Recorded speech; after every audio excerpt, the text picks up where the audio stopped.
It's a magical kingdom in a mixed up world.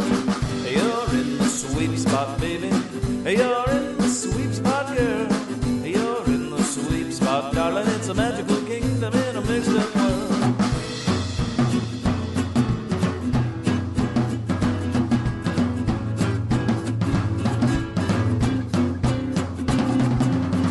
You're in the sweet spot, baby.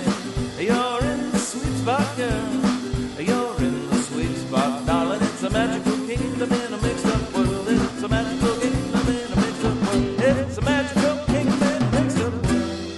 Welcome to the Sweet Spot Podcast. My name is Lynn, your host, and Ken's my co-host. Ken, how's it going? Oh, Lynn, it is going.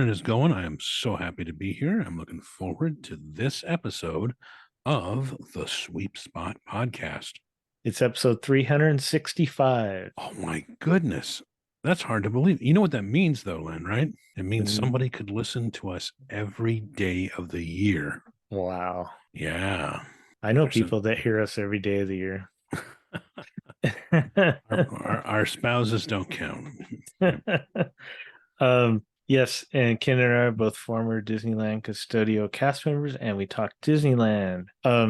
So we also are authors of the books Cleaning the Kingdom, and we have 2 volumes out, Cleaning the Kingdom, and you can get both of those paperback copies on our website, thesweepspot.com, and you can get a deal if you wanted to buy both.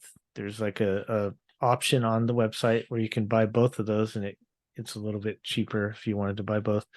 And I'll ship those to you. They're autographed by both of us.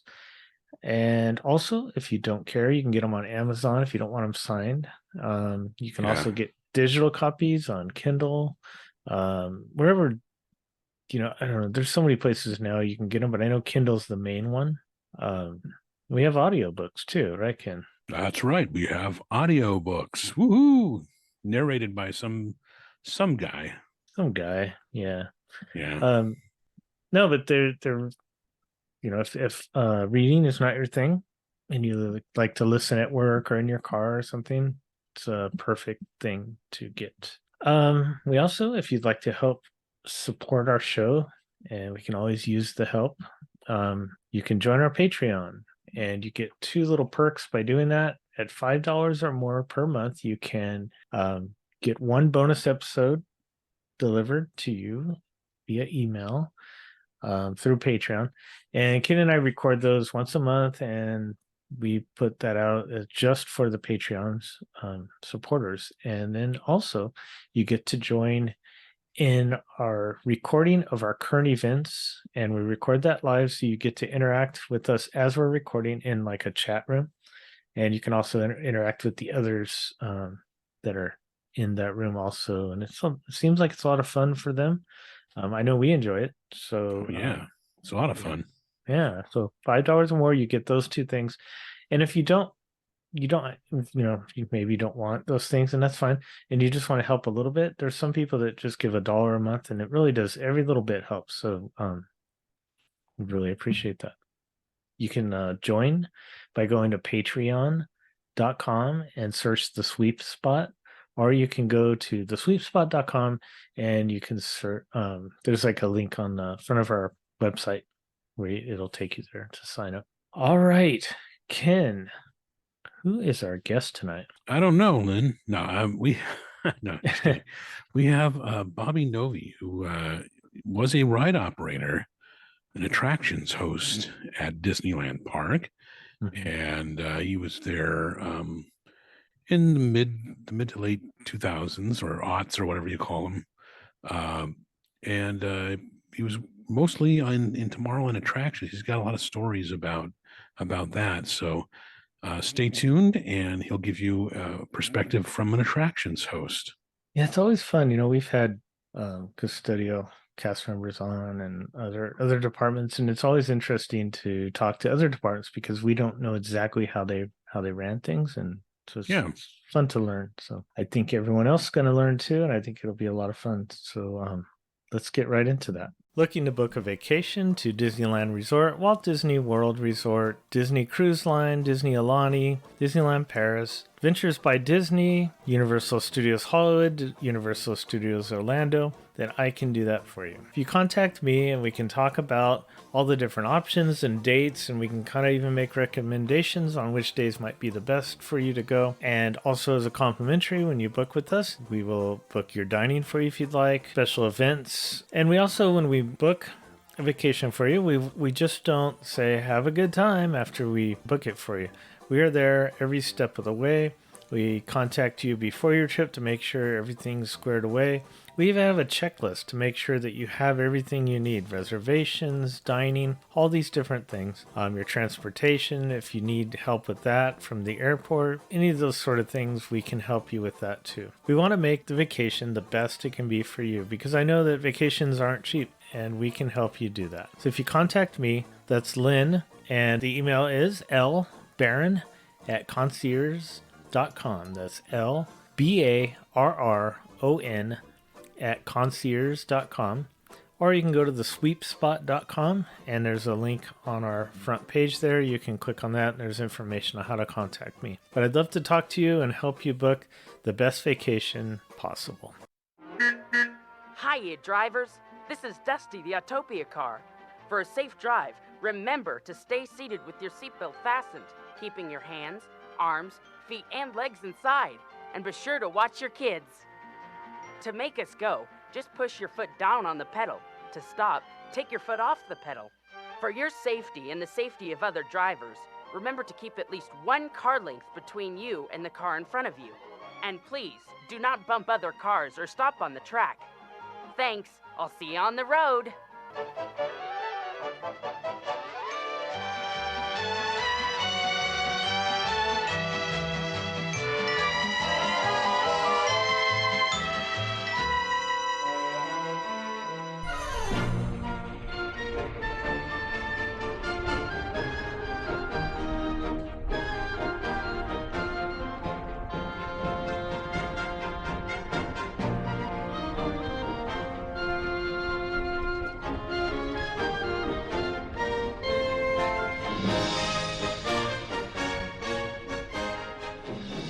Bobby, what year did you hire into Disneyland, and how was the hiring process for you? So I hired in 2006, and it was kind of at the tail end of the 50th anniversary. I didn't get to do the actual day of the 50th, but I got to do the final month or so before it went over into 51 years. Right. And it was very cool. It was always, as a kid, my dream job was to work at Disneyland someday. Oh, really? Yeah, it was my number one dream job. And I remember I went to Disneyland on the actual 50th anniversary day, and I was like, oh, I want to work here. And for the 50th, I thought that'd be really cool. And I was close to being old enough to work there. So I actually found an article. This was back in the day of blogs being really popular, but I found a blog talking about how somebody hired into Disney and kind of their process with it. So it gave me a great insight into how to go about getting a job there. So I graduated high school in the summer of 2006, and then went down to Disneyland. I had an aunt and uncle who lived nearby. And so I stayed with them, and then moved down there. And I went in and applied and got the job pretty much all in one day. I don't know if that was your two's experience, but yeah, I filled out the application form and then waited a little bit. I went through a screening process where they showed us a video, just talked about Disney a little bit to see if it was a good fit for me. And then I waited a little bit more. I did the interview. And then I waited a little bit more, and then they pulled me in and told me that I'd gotten the job. And I was over the moon excited, because I was like, this was my dream job, and I got it. And it was great that I got it all in one day, because I was not from California. I didn't live down there at the time. So, it would have been harder, I think, to have stretched the process out over several weeks waiting to hear. Oh, yeah. So the fact that I could do it all in one day really, I think, helped me be able to get the job quicker. and be able to feel a little Mhm. more solid with it all. When you went in to apply, did you know where you wanted, like what you wanted to do, or they offer you several things and you chose? So I really wanted to be a Jungle Cruise skipper. That was my Uh-huh. number one dream job at Disney, was Jungle Cruise skipper. I love dad jokes and puns, and I'm like, this just seems like the Right. funnest thing. I knew I wanted to work attractions. I Okay. knew that was kind of my dream. I just love the rides. I love learning how they work. Um, and they basically gave me they offered me Tomorrowland attractions because Mhm. they knew I really wanted to work attractions, and they didn't have any openings to be in Adventureland. I hired in as a casual temporary cast member, which for those who Okay. don't know at home basically means you're there during the summer rush, during the Christmas break rush. Which was perfect for me because I was in college at the time, so I was able to go down over summer break and work there as a summer job. Oh. So they didn't have any openings for a casual temporary, which is what I hired into in Adventureland. So I hired in Mhm. to the Tomorrowland section of attractions. Okay. What was the first attraction you were trained on? So back in the day, I actually learned two rides at once. Oh. I learned Astro Orbiter the first day, Mhm. and then the second day I learned Honey, I Shrunk the Audience. Oh Back yeah. then they were on the same rotation. So you would do Astro Orbiter and Honey, I Shrunk the Audience in the same day. So we learned how to do Astro Orbiter, and then we had 2 days of training at Honey, I Shrunk the Audience. Oh, I never knew that. Okay.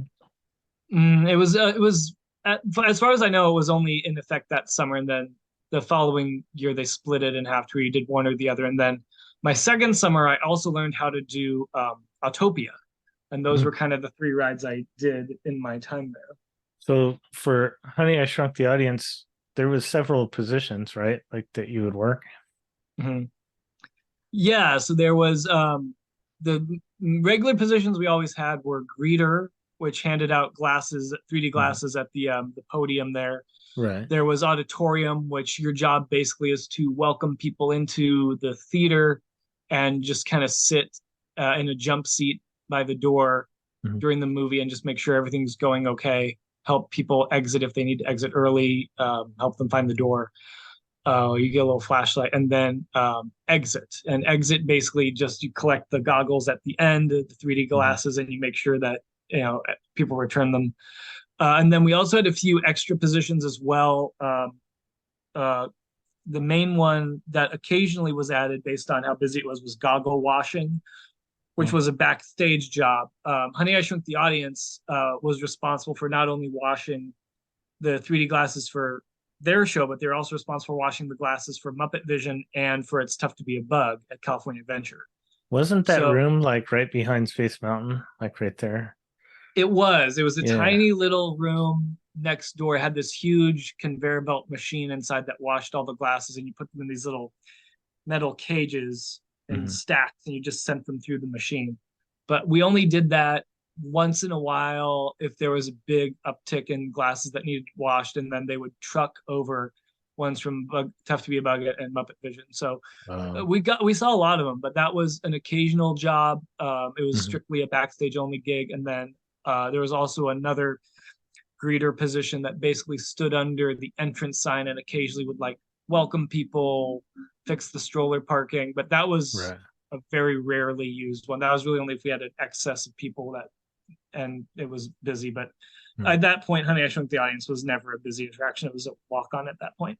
Yeah. I was gonna say it was kind of near its sort of close to near its end. It was, yeah. We occasionally I'd get people, guests asking, when is this ride closing? And like, what's replacing it and all that. And at the time, I think I remember hearing Imagineering was actually scouting Honey, I Shrunk the Audience to be replaced, well, to be replaced with Mickey's PhilharMagic. Oh, Um, yeah. but we lost it to Muppet Vision, which they felt was a better fit. And I agree. That ride, well, it's great, really has no place in Tomorrowland. It doesn't really have anything to do with it. Yeah. But that was the rumor for a few weeks, was that Imagineering was scouting that theater as a potential PhilharMagic landing spot. Hmm. So working in there, and we'll kind of talk about each of the attractions you mentioned, but working in there, did you ever have any guess that, because with the 3D, some people get a little freaked out, scared, or people are pretty well behaved, or For the most part, people were pretty well behaved. I did have to. The biggest thing I think that scared people were we had a lot of little kids who would be leaving with the parents halfway through, and that was just mostly from what I heard, it was mostly just because it was too loud. Yeah. But yeah, we sat in a jumpsuit with a flashlight, and if you saw people kind of getting up, you were to turn on the flashlight and kind of help guide them to one of the exit doors, which were automatic opening ones, but if you pushed on them, they would open up. That was kind of our only big thing. There was one time there was a woman in the back who was filming it on video, and so I had to go kind of tell her stop filming. And I think there was a couple people who were taking like flash pictures. I had to tell them to stop taking pictures, but people were pretty well behaved mostly. I never really had a lot of issues or people like arguing or anything like that. But this was again towards the end of Honey, I Shrunk the Audience's time. There was, I think I only ever did one show where it was completely sold out of seats. I think most of the time there was maybe 25, 30 people at the most. So it was pretty laid back and simple to operate. Did they ever assign you to collecting any of the loose rats? They did not, although a friend of mine who worked there one time said that someone handed her one of the fake rat tails, like on the way out. Like they kind of reached under the seat and grabbed it, like trying to find out what it was. And they just kind of pulled out the plastic. Spoiler alert to all of you who thought it was real. They're just like plastic tubes that come out of. Oh man. Yeah, I know. Sorry. Hopefully Disney doesn't get mad at me for that, but that ride's been gone for 13 years now, so I think it's fine. But yeah, they handed her one. Actually, there was one time a kid came. I was a big it's all real type of cast member. But a kid came up to me once and asked, were the rats real? And I said, yeah, they were real. You see these little grates in front of the stage? Those lift up and the rats come scurrying out. They're trained to run back. The kid bought it. He was like, oh my gosh, that's so cool. And they ran off to his parents going, they're real. The rats are real. It's very hard to train them, though. That's the thing. It's very hard to train them. I think I remember saying something about like, oh yeah, there's little bits of cheese we put on all the seats as they run up through it, just kind of keep them, occupied. So yeah. We used to have to clean in there twice a day. We'd come in and do a honey sweep, and we wow. The weirdest thing to me was this is one of those things I discovered working there. The first day I went in, because the first training shift they have you learn how to open the attraction. Most rides it's you do an opening shift, a midday shift, and a closing shift, so you can see it at all parts of the day. But we went in to open it, and I was amazed to learn that the movie runs all night. They have it on mute, but the movie, we pause it at the end of the day when it closes. And so it's just stuck kind of in that. If you've ever been on the ride, those who listen to this, you come in, you kind of see that big Inventor of the Year curtain. That's there pretty much throughout the night. But then when custodian and maintenance come in, they turn it on just to test it. And so it plays all night on mute. Because I remember going in first thing in the morning and I'm like, oh, wow, it's going. Like, it's already on. They're like, yeah, it plays all night. Just we have it on mute. I'm like, oh, wow, that's crazy. So it'd be weird to watch that all night on mute. That's a weird thing. But yeah, I guess it plays all night on mute. And then when cast members come in to turn it on, they just unmute it and then wait for the interval to let people in. Oh, interesting. Yeah, did you find anything? I mean, we were really the ones that went in and cleaned, but at the end of the night, did you have to walk the aisles or do any kind of closing like that? Honey, I Shrunk the Audience was a pretty easy ride to close. We basically, especially the final show of the night, there was maybe only one or two people. Most people, the last ride of the night, they want to go ride Space Mountain or Matterhorn or something kind of bigger. But we did have a few people who would make it be their last ride of the night. It was a pretty easy ride to close. We pretty much just pushed show stop or show pause. We turned on the work lights, which were behind the podium. There's this kind of fake wall, and you go behind the wall, and there's all these knobs, and you just turn on the stage and work lights, and then you just kind of grab the glass. You have this little plastic box of like extra glasses and other little loose things. You grab that and the flashlight, and then you just pretty much just leave. It's a pretty easy ride to close. I think I'm trying to think of like weird stuff I found.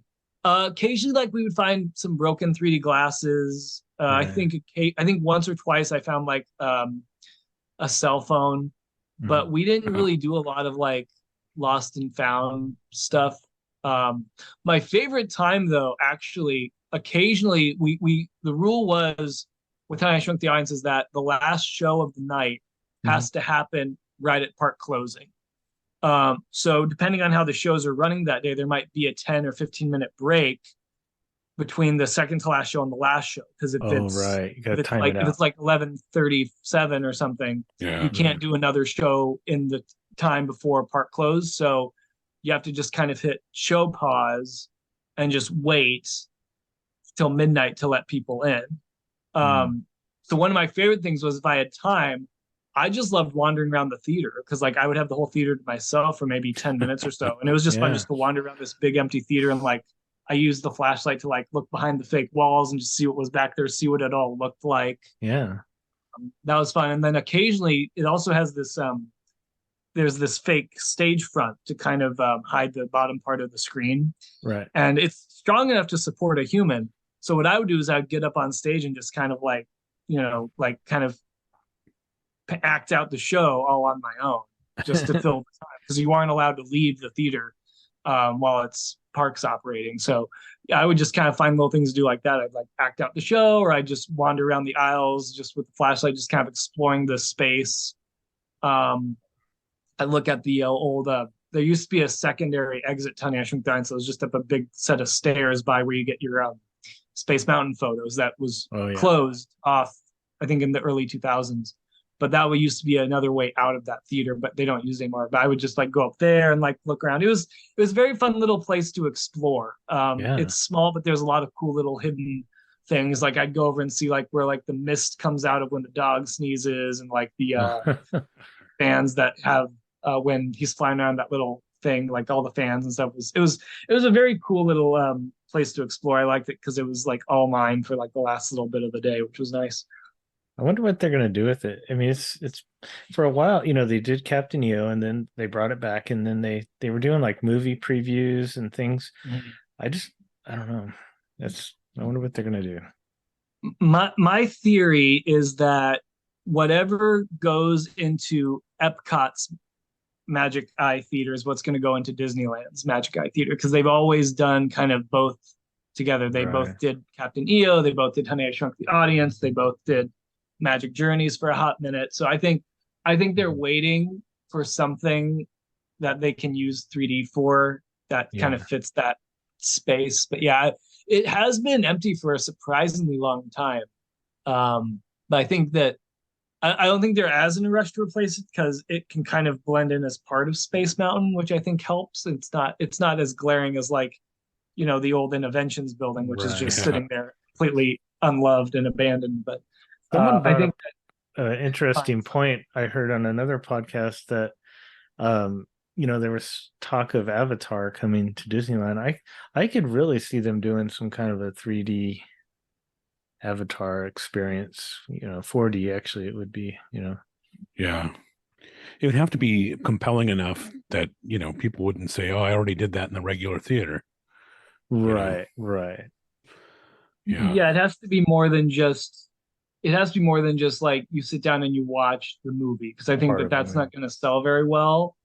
I know I'm on a lot of Disney chat boards and things. A lot of people really want to get the Animal Kingdom Flight of Passage ride, and I'm like, that's not going to fit in Innoventions or any part of Tomorrow. That's a ginormous building.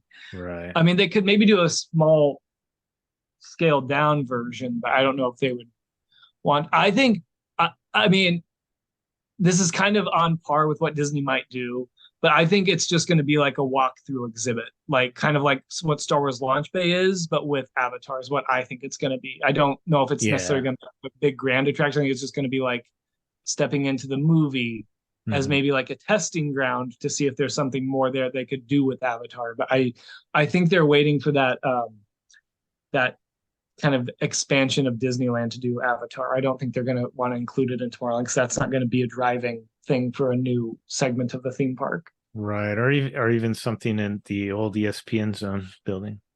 Maybe. I'm curious to see what goes in there because that's another just ginormous that, and also I mean Rainforest Cafe kind of has that Star Wars store, but I'm like that just seems so temporary. I'm like that needs to become something because that's just such a big space.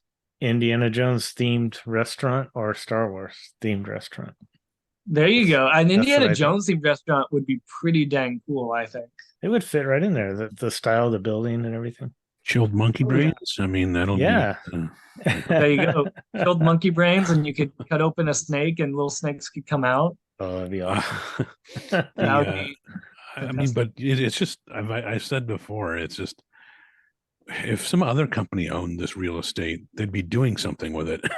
It's like prime real estate, and it just seems bizarre that it's not being used.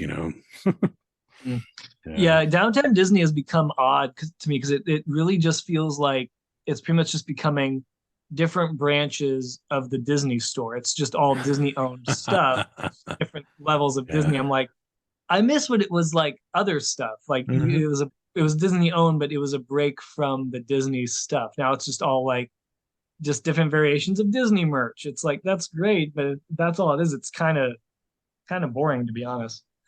Yeah. But yeah. So you also worked over at Astro Orbiter, you said. So what does that entail? Is that like training wise and positions and all that? So Astro Orbiter has a grand total of 2 positions, tower and gate. And gate, basically you're in charge of loading the passengers up in groups of 2 or a very small 3. Not loading more than 12 groups. And then you basically stand at this little spot where there's a safety button. And your job is, if you see people standing up, you're to push the safety button and stop the ride. Okay. But you're mostly in charge of grouping. And then tower is really the main command piece. You basically sit there, you operate the ride, you make sure people are, staying seated the whole time. And then you each check half of the seat belts in the rockets. And it's a very self-run attraction. There's not a lot to it, which was nice as a new cast member to start off learning that ride because it's so simple that you don't overwhelm yourself. We've worked like Space Mountain or something else. I'm just like, I don't know how you would even handle this as a brand new person. I'm just like, it's such an overwhelming ride to work at. Yeah, there's no hurry. I mean, you just load There's no hurry. Yeah. The biggest problem I found with Astro Orbiter was when you were grouping people, sometimes people would miscount how many rockets they needed.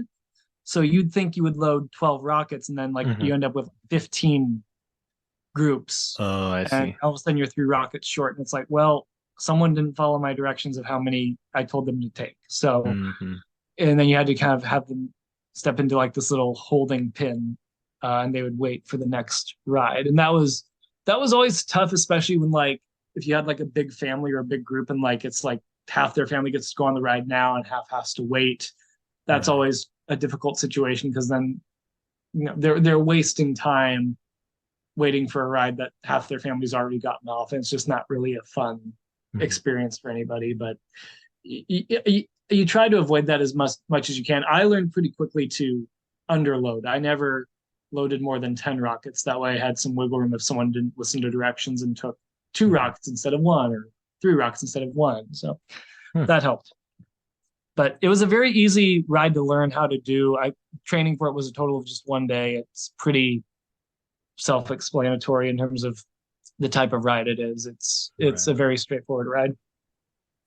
Any fun stories or anything you remember about that attraction? Yeah, there was 2 really interesting ones. One, my favorite is there was one evening, I think it was in 2007.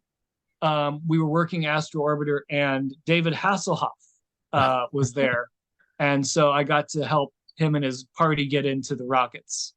Cool. But he actually didn't ride the rockets. He just kind of stood outside and watched them ride it. But yeah, that was a really cool, like that was kind of my first celebrity interaction in the park, especially with like a mega celebrity like that. That was very cool. Like that was one of those moments where I'm like, I was beside myself and I'm just like, I have such a cool job. My job is literally helping David Hasselhoff get into a rocket. Yeah, that was. You should have seen him when he visited the Germany pavilion at Epcot Center. Oh yeah. No, that's a David Hasselhoff joke. Very popular. You had me going for a second. I'm like, that seems like something he would do. He's very popular in Germany. At least that's the way it used to be. So he is. He is. So that's one story from it. Did you have another one?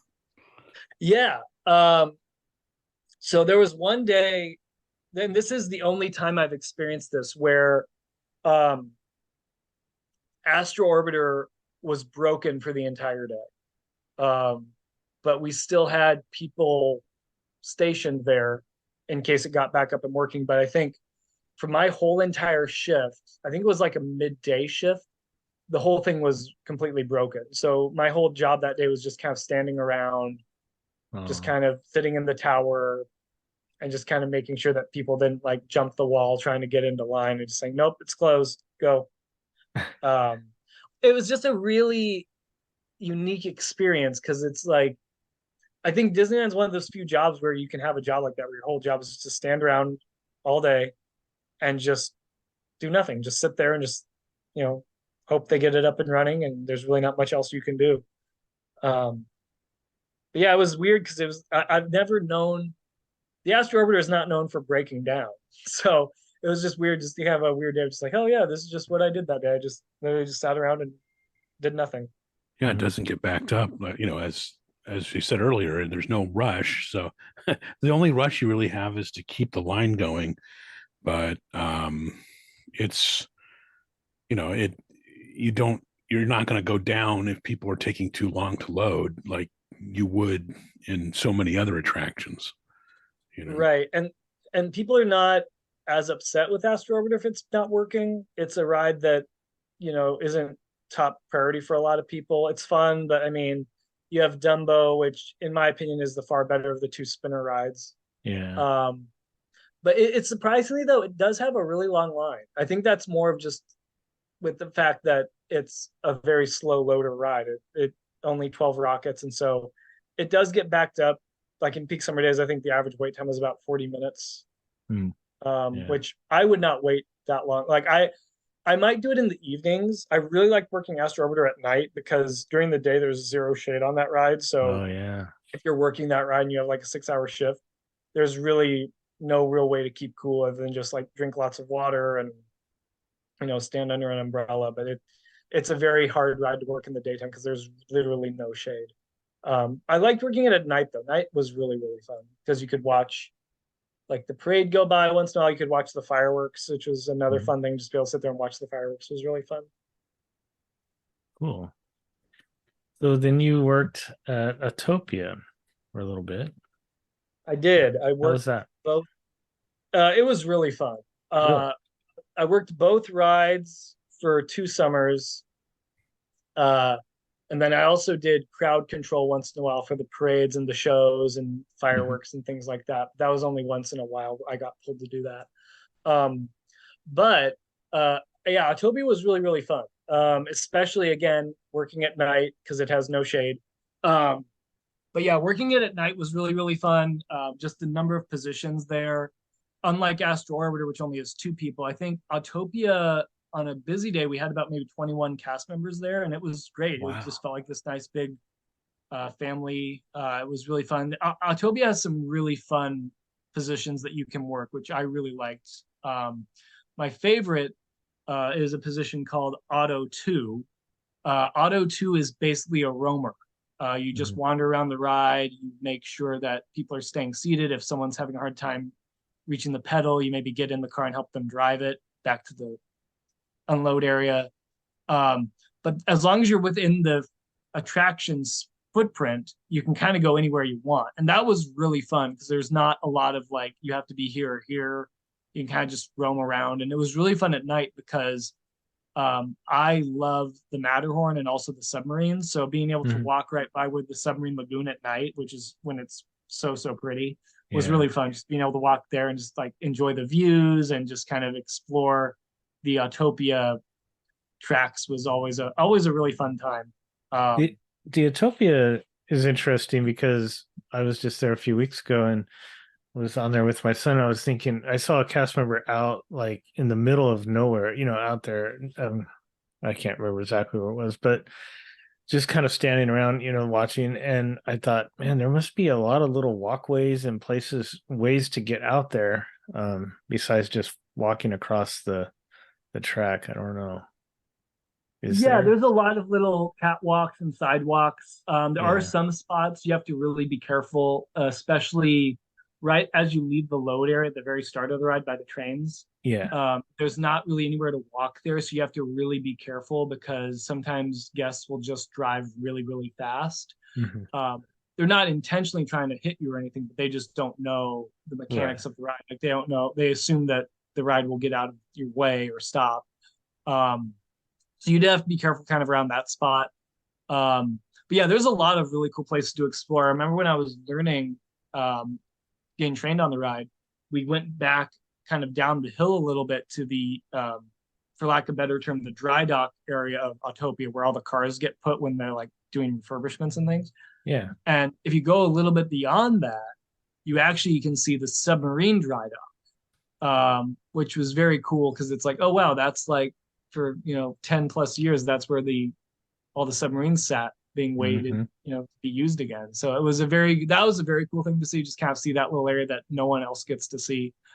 But yeah, it's a very fun ride to explore just because there's so much space to it and there's a lot of cool little things that you can see and really appreciate up close. You do have to be mindful though, because there are cars speeding by. There's some spots genuinely where there's nowhere to stand. But yeah, another fun one is Auto 3, which is like Auto 2. But Auto 3 has to stay kind of in that spot right before off-road. That spot of Autopia where it looks like you're going to go off-road into the mud. Over by the There's Matterhorn. A spot. Yeah, by the Matterhorn. It's called Auto 3, and you basically have to just stay there. You're out in the, middle of the attraction, but you have to stay there. And I've never really understood why that position exists. The only thing I can think of is that I've seen this happen working out there, is that when people drive up to the off-road area, they always have this little panic moment of like, did I go the wrong way? Where do I go? Because the track disappears. And so I think that they're like, oh, shoot, did I go the wrong way? And I think Auto 3 literally exists to tell people, no, keep going. You're fine. And I think also it exists so people don't hop over that railing by the I was just going to say that. Yeah. I think that's another sticky spot because it's the only other spot of Autopia that goes by pedestrians on a walkway. So I think they're also there just to make sure people aren't climbing that fence to get into Autopia. Yeah, they could hide back there easily. Yeah, they can. Any interesting stories with that attraction? It's got to be for that one. Oh, sure. Yeah. So Autopia, it doesn't. So when a ride at Disney breaks down, for your listeners who don't know, it's called going 101 is the code for when a ride goes down. And Autopia only goes 101 very, very rarely. It's only if like there's lightning, there's bees, or there's this thing called abandoned car, which is where occasionally a parent might be driving behind their kid. And so the parent notices the kid's having trouble getting the car to go. So they'll get out of their car, go sit with their child in the car in front of them and just drive away. The problem is there was no one to get their car to move. So all traffic just kind of stops because there's really nowhere for this car to go. Wow. And then also car derailing. Sometimes they'll hop the rail or there'll be locked bumpers, which is where two cars kind of lock bumpers because they're bumping or whatever. So very rarely does it go down. I know that seems like a long list, but there's other No. rides that got a lot more. But anyway, one day in summer of 2007, Autopia went 101 10 times in the span of 24 hours. Wow. Yeah, it was literally, I worked 2 shifts at Autopia and literally we kept score. It was 10 times in the span of 24 hours for various things. I think one was an abandoned car, one was locked bumpers, one was a car derailment. It was, I mean, literally, it was like every hour and a half or so it was going down. And it was just crazy. I actually never got, there was only one time in the span of my time there that I actually got to help with a uh, uh, uh, evacuation of Autopia. I was working Auto 3 and we had locked bumpers. This was late at night. It was made at 10 o'clock at night. But the cars got locked together, bumpers. And like I was standing there and I noticed the car wasn't moving and like they kind of waved me down. I'm like, what's going on? They're like, our car won't move. And I said, oh, that's weird. And I noticed the car in front of them wasn't moving either. So I'm like, okay, take your foot off the gas for a second. And I shined my flashlight. I'm like, yep, locked bumpers. All right. So, and it's a really interesting thing to walk people off of Autopia because it takes a really long time to shut everything down because it's basically like it's kind of like you have to wait for every single car to stop. Yeah. So it takes a while. And then you have to get everyone off the tracks and you have to kind of lead them all and you have to make sure they're not like stepping on, on the rails and they're not tripping over anything. There's a lot that can happen.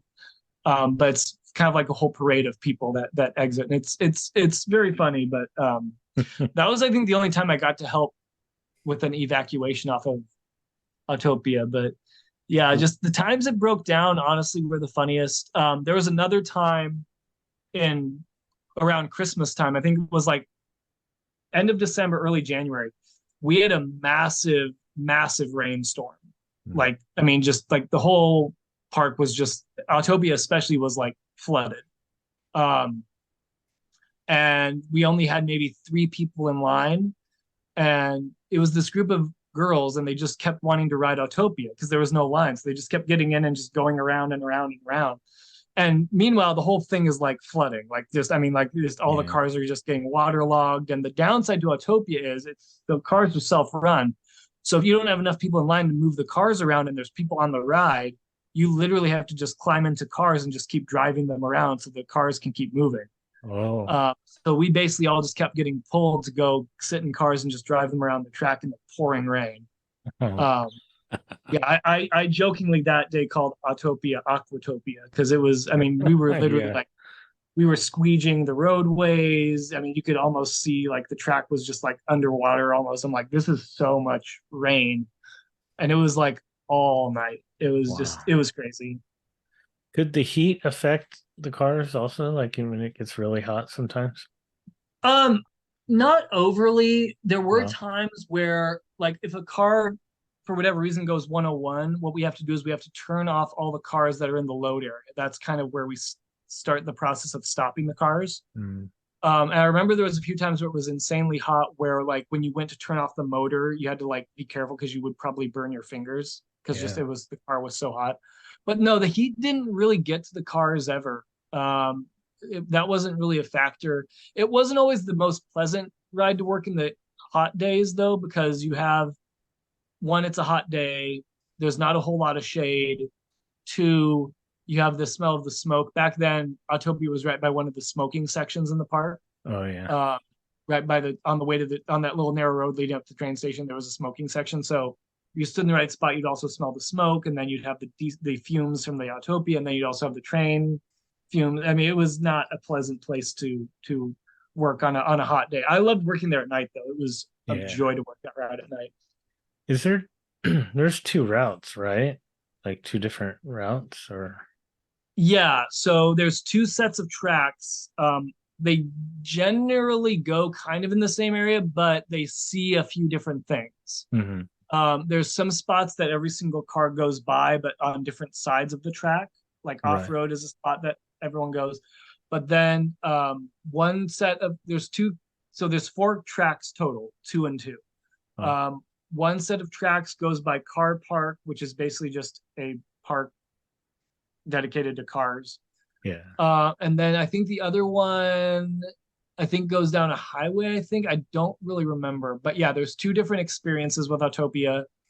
And that's a leftover from back when Autopia was two different rides: the Tomorrowland Autopia, which is where Autopia is today, and then Fantasyland Autopia, which is over by the Matterhorn section, the off-road section, which used to be its own separate Autopia ride. So that's kind of left over from that infrastructure. A lot of people say they'd like to see them get rid of it. I am a fan of Autopia. I think it's good. I enjoy for a couple of reasons. I think it's good for kids to have the opportunity to do that. And then also, I just love the scenery when you get way back in there. I don't know if it just brings back memories or what, but I just feels really peaceful. Like you're away from all the crowds for a little bit. Mm-hmm. Yeah, I love it as well. I would like to see them maybe update it to electric cars. I think that would really help with the Tomorrowland theming, having it be more like less gasoline and more just like, oh, electric cars. Right. But I love it as well. I think what I love about it is it's a spot in Disneyland you can only go to on Autopia. Most of the section of the park goes by is off limits to guests, and really the only way to see it clearly is to go on Autopia. I mean, you can kind of see it from the monorail, but it goes so fast.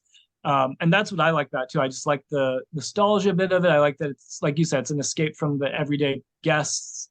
It's just a fun little ride. It's very unique. I hope they keep it because I definitely think it has its place. It's one of the few rides I think that little kids can go on in that section of the park, where there's not a lot else there that a tiny kid can go on.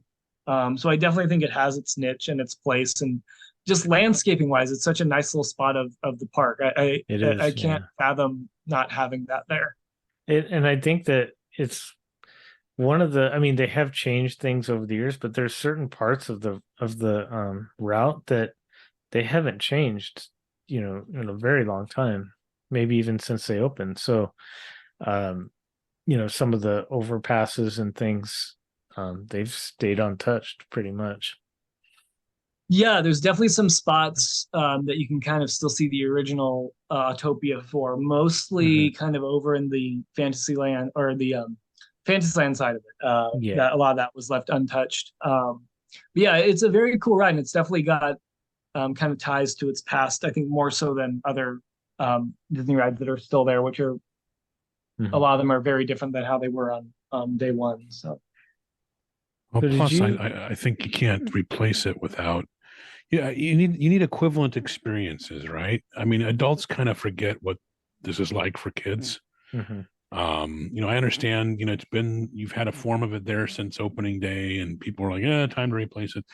But where else can kids get to do something like that? So if you do take it out, you've got to put some sort of equivalent somewhere, whether it's on the California Adventure side or something where kids can drive their own vehicle, Yeah, that's true.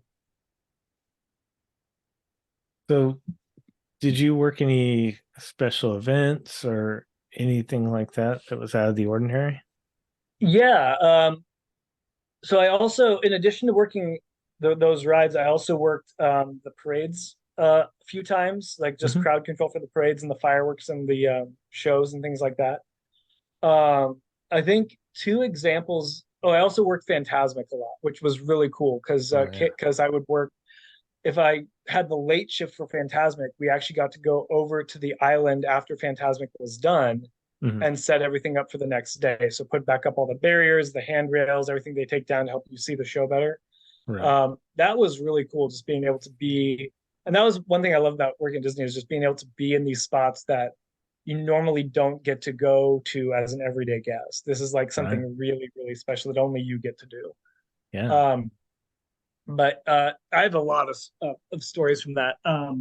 One time I had to go, this is the only day this ever happened, but I was working a crowd control shift, and instead of working at Disneyland, they had me go over to California Adventure to work the electrical parade. This was back when they were desperate to get people to go to California Adventure, so they're like, "We'll try anything. Bring back the electrical parade." Yeah. So that was a really interesting day because it was very laid back and chill. Basically, they told us what the expectations were of us to do. And then almost right after that, they said, okay, you got an hour and a half. You can kind of go do what you want. Just be back here at this time. So I basically got to have an in the park break and just kind of wandered around and explored California Adventure, which was really cool. And then we did the parade. And then this was back when California Adventure closed at like 9 o'clock at night and the parade started at 9 o'clock. So basically, the idea was as soon as the parade was done, everyone would be ushered out into the night. And so the way my shift ended was I got to walk through California Adventure as literally the only person in California Adventure. Me and a friend who was working with me that night, we decided to take the long way out of California Adventure because we were over by Paradise Pier, now Pixar Pier. And we walked all the way through California Adventure into Hollywood Pictures backlot and then over by Monsters Inc. So it was really trippy just being, I literally remember saying to myself, I'm the only one here. Like there's nobody else. Like I have this whole park to myself right now. I'm just like this. It's such a weird way to see a Disney park because you never see it that way. It's just like this is so cool. Like I love this. And then the other time that I mentioned I worked Phantasmic. Yeah. One time we were on the island kind of putting things back and we'd finished pretty quickly. And they had the trap door that the dragon, rest in peace to the dragon, comes out of. It was just sitting open. And me and two other coworkers were like looking down in the trap door, trying to like see some cool stuff down there. We're like, oh, what's that? What's that? And one of the technicians walks by and he sees us staring and he kind of looks down the hole too. And he's like, y'all want to see some cool stuff? And we're like, sure. And he turns to our lead and he says, I'm stealing these cast members.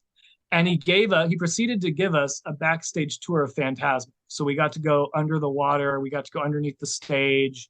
We saw the laser room. We saw the room where they store the dragon. We got to see kind of like the wardrobe area. We got to see the trapdoor that Mickey pops out of. It was really cool. I mean, that was something that that's not something most people get. And it was literally just, we were in the right place at the right time. And the cast member was in a good enough mood that he's like, I'll show you guys some cool stuff. Come with me. And I that for me, I think was one of my all-time favorite days of working just because of how cool that was. Like working Phantasmic was probably some of the coolest evenings ever just because you get to see so much of the park and you get to see it after hours and you get to like occasionally we get to take home the desserts from the dinner packages. They would oftentimes not eat all the desserts, so they would package them in pink boxes and you could just grab one on your way out. So I would like come home with like Rice Krispie treats and like these little bougie chocolate strawberries. I mean, just like a whole little plethora of stuff. And yeah, we called them pink box surprises. It was great. That's the thing about working at Disneyland that Ken and I loved the most was exploring and seeing behind the scenes stuff. So yeah, that's really cool. Yeah, that's something that like, I mean, you don't really realize you get to do that stuff, I think, until it happens and you're like, oh, this is so cool. Like, especially if you're like a big Disney purist and someone who like knows the lore and the history and all that. It's just like, this is so cool that I get to see how this works. Like, it's just, there's nothing like it. So, how about grad nights or New Year's Eve or anything like that? Did you work those? I did work New Year's Eve a few times. I never did grad night because I went to college in Oregon. Okay. So I always missed grad night because my school got out mid-June. In Oregon, we get out in June and start in late September. Right. But I did get to work New Year's Eve. And I remember there was one year on New Year's Eve where this was, I don't know if Disney still does the rotation schedule where like you type in your code and it gives you a rotation on a little receipt paper. Oh, yeah. But I was on the very first rotation of the new year, which is very cool. Yeah. And I remember there was another time, I think it was the second New Year's Eve I was working there. I literally got bumped off to go take my lunch break at like 3 seconds to midnight. Like I was literally walking stage and I heard everyone counting down. And so to this day, I say I got to take a 1 year break. I didn't come back till the following year. But yeah, so that was fun. New Year's Eve, I didn't mind New Year's Eve. The day I really hated working was Christmas, because Christmas at Disneyland is always insanely busy. It's packed, and it's not really the most nice time to work. The guests seem extra kind of grumpy to be there that day, and it wasn't my favorite day to work there. But New Year's Eve was always pretty chill, and it stayed open really late too, which was nice. You could have kind of an early shift and still be home pretty early, or you could sleep in the next day if you had to work till 3. I always liked New Year's Eve. It was a very chill environment. A lot of people there just to have fun and party, and so very laid back guests. Whereas Christmas seemed to be more kind of like uptight people who were there for Christmas and wanted everything to go perfectly and got annoyed if the slightest thing went wrong. So I can't remember the last New Year's Eve I worked, because I was at a certain seniority before I left that I was working day shifts, and I just stayed days even for like New Year's Eve. But I did work several of the night shifts. I just couldn't remember which. If I had to guess, it was probably like 2002 or something like that, in that era. But yeah, they were always interesting and very crowded and messy. Very messy. Yeah.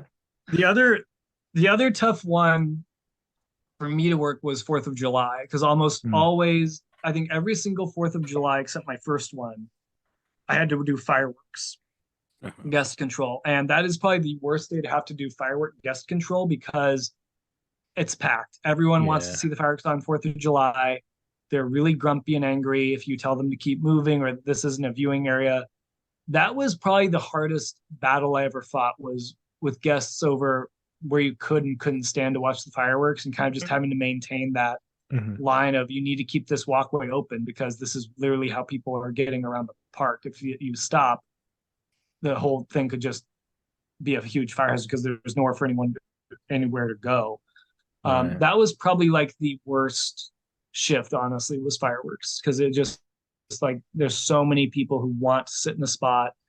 They don't want to move. People stop to watch the fireworks instead of continuing to move. And then like if too many people stop, it just becomes a massive fire hazard and there's really nowhere to go. That was probably my biggest battle with guests. I didn't really have a lot of like guest complaints at the rides a lot.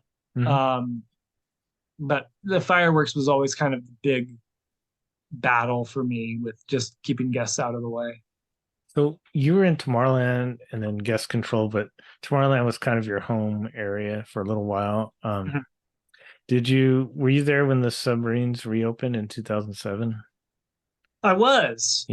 I missed it by a couple of weeks, but I was there that first summer, and I remember the line for that was insane. Like it went, there was one night I actually had to do guest control for the submarines, and I actually got to wear the Nemo submarine outfit, which I thought was really fun. And I actually got to have breaks. It was the one night I actually got to take a break behind Storybook Land, which is another fun thing I love about working there. It's just like when you work different shifts, you kind of get to explore different backstage areas of the park, which you normally don't get to see, which I really like. But yeah, it was a really long line. I mean, I went all the way back to the old motorboat cruise area summer. And it was a single file line, but I mean, still, it was insane. And actually, there were times during that night where I remember guests offered me money to put them at the front of the line. Like, I'll give you $20. And I'm like, no, I'm not doing that. Now they have an app for that. So yeah. Exactly right. It was just like, no, I'm not going to do that, because that's not going to end well for me. But people were surprisingly chill though. Like it's weird. I thought people would be more like angry about how long the line was for Nemo, but people really didn't seem to mind. I think it's because it has a very scenic walkway leading to the ride, so you're not really bored with stuff to do. There's always nice things to look at. But yeah, the one night I worked the line for that, people were pretty chill. And I remember when I got to go on it, it was very cool because the submarines were my favorite ride as a kid, and I remember being very sad when it was closed. And just I remember for years I'd walk by the empty sub lagoon and look in and just see like all the animals just kind of frozen in place and just like all the rock work. And I'm like, it's all still there, just no one can go in it.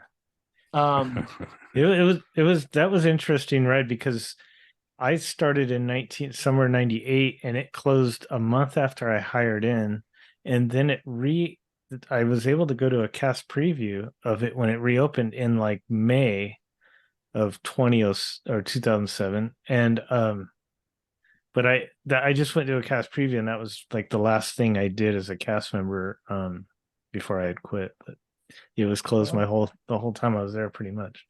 Okay. That's kind of a nice bookend, though, that you started right before the old one closed and you left right after the new one opened. Yeah.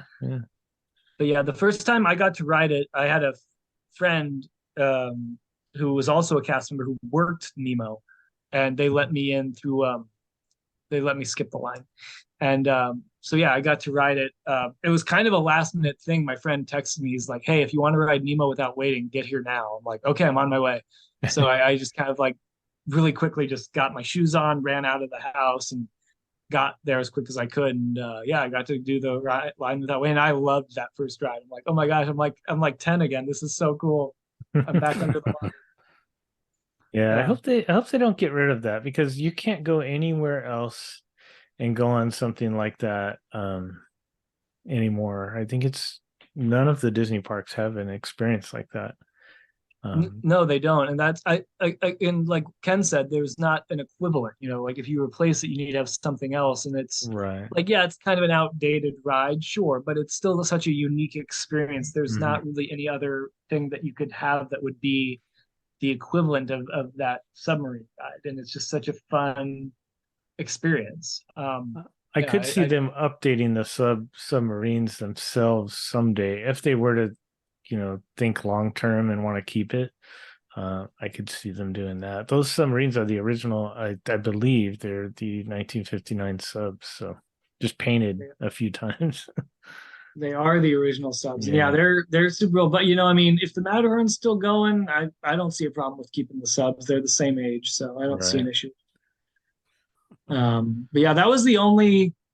I think in my time there, that was the only big like opening that I was there for that was kind of directly affected by like the area I worked in. I don't think any other big Tomorrowland rides opened in my time there. We got a new Innovention's first floor when they opened up the House of the Future, but that wasn't nearly as big as anything else. I mean, that wasn't like Nemo level. That was, just like, oh yeah, it's just a new take on the old, ride. So yeah, new exhibit. Yeah. Although I do remember sometimes when I worked Autopia, we'd cut through the Innovention's walkway to get on stage, because there was these big double doors backstage that you could open up, and you'd walk along the narrow walkway of the part of the building that didn't move, and it would take you out on stage and then right by Autopia. So we'd sometimes cut through there. And one time when they were switching out the old exhibit for the new exhibit, I remember the doors were open. I actually peeked inside, and it was all just frozen in place. They hadn't started construction yet on the new stuff, but the old stuff was all just sitting there, just kind of like waiting. I'm just like, this is so eerie. But that was fun though. I love doing those, like kind of getting to walk through areas where you don't normally get to walk through, and just seeing parts of the park you don't normally get to see, even as a cast member. It's just pure luck sometimes that you're like, oh wow, that just happened to be open and I snuck in. So any other stories, events, or anything you wanted to mention before we go? I think, it's weird. I think my favorite times, honestly, was when I got to do crowd control for stuff, because you get to go so many different areas you don't normally get to go to. Like, I mean, just like, like talking about like going underneath Phantasmic, or going, having California Adventure all to myself. Or there was a time where we were after the parade, we were putting away ropes and signs and poles away in the in an storage area behind the Fantasyland castle bathrooms behind Alice in Wonderland. And I actually got to peek inside of this room, and it's the dry dock area for Peter Pan and Mr. Toad. Yep. So that was really cool too, just being able to like look inside and be like, oh well, like there's the pirate ships and there's like just stuff like that is just so cool to me. Just getting to see these little areas that you normally don't get to go to, but because of where you're working that day and just the circumstance of what your job is, you get to kind of take a quick little peek and be like, oh well, that's cool. And now I know what's back there and what that's like. Right. When did you leave? How long did you stay there? So I worked there until August of 2008. So I was there for 3 summers and 2 Christmas breaks. So a fairly long time. Yeah, I do miss working there from time to time, but I'm happy with where I am now. And my time there was great. And I feel like when I left, I was like, I feel it's run its course. It's time to go. Yeah. Always looks good on a resume too. It does. Actually, afterwards, I interviewed for a few jobs where I put Disney on my resume, and I could tell that they were like intrigued by that. Because I remember one interview I was doing, like he was looking at my resume, and he looked at the Disney thing, and he tapped the person who was interviewing with him, and pointed at the resume, and then she was like, "Wait, who did?" And then he pointed at me. And then she's like, "You used to work at Disneyland?" I'm like, "Yeah." So it definitely does help once in a while. It looks good on a resume. And I still, like, to this day, there's so many. I'm a theater teacher now, but there's so many things that I do that I learned from Disney, just like crowd control and just like like a lot of the things that Disney did, I still use today. Yeah, I think that goes for probably everyone. I mean, you learned some unique skills or skills that you could definitely take out into the world, regardless of your occupation. Oh yeah, I mean, just like public speaking and like collaboration, teamwork. I mean, I've even heard that like other companies send representatives to Disney to learn like how they do crowd control for big events, just because Disney has just mastered how to do crowd control so well. So it's like, I mean, yeah, they're definitely influential. Well, Bobby, thank you so much for coming on. Really appreciate it. Really loved all your stories. And thank you. Thank you both. This was great. Great to have you. Yeah, great to be on. What an episode. I always love talking to former cast members. Yeah, and I liked hearing about guest control. When I was there, I think when you were there too, that was mostly something that attractions did.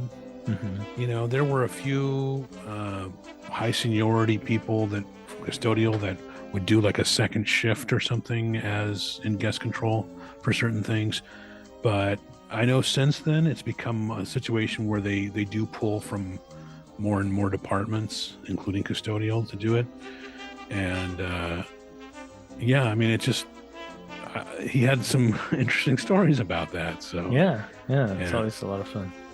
You brought up a point that I was thinking about when you were saying that they now pull from custodial for guest control, and I always thought that seems odd because there's always cleaning to be done. So to pull someone from custodial seemed a little odd, but I guess if they need people, they need people. Yeah, well, custodial, it's one of those things that you can never have too many cast members, right?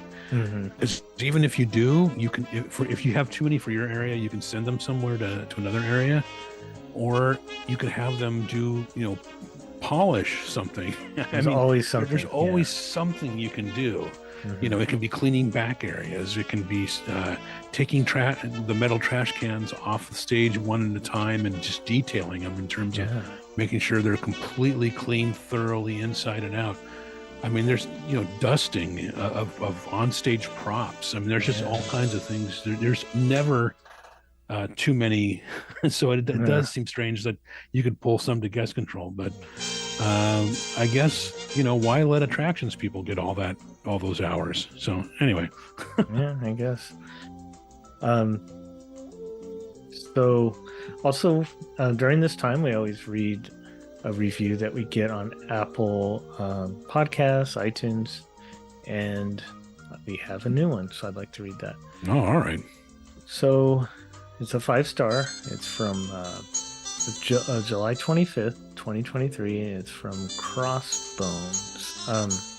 It's 5 stars, and it always cuts off on the app. It always cuts off the whole title, so it says doing Disneyland.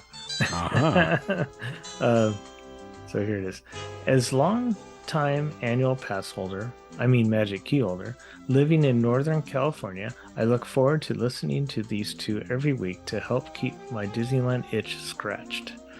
From the current events to the plethora of guests, this podcast is a treasure trove of Disneyland history and knowledge. I personally learn something new every episode I listen to, and you have inspired my brother and I to start our own podcast as well. Keep up boy.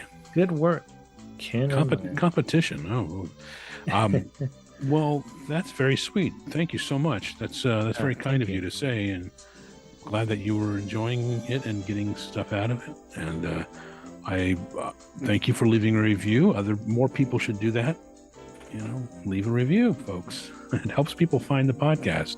Yeah, and also back to that, if you wanted to, if you have any questions, just email me. I always like to help other podcasts out get started. It's not a competition to us. I like every podcast is different, has their own thing. So where will they email you, Lynn? At the sweep spot, or the sweep spot at gmail.com. Yeah, sweep spot at gmail.com. Or anywhere on social media or whatever. Yeah. I think that's it, but go to our website. We have a lot of cool stuff. We have t-shirts over there. You can get our books like we mentioned earlier. You can join our Patreon. Yeah. And remember, every other week it's current events, so we catch you up on what's happening. So we did that a week ago, and next week we'll have another one of those out. So we give you both sides. We give you what's happening now and what happened in the past. That's right. Thank you very much, and we'll talk to you next time.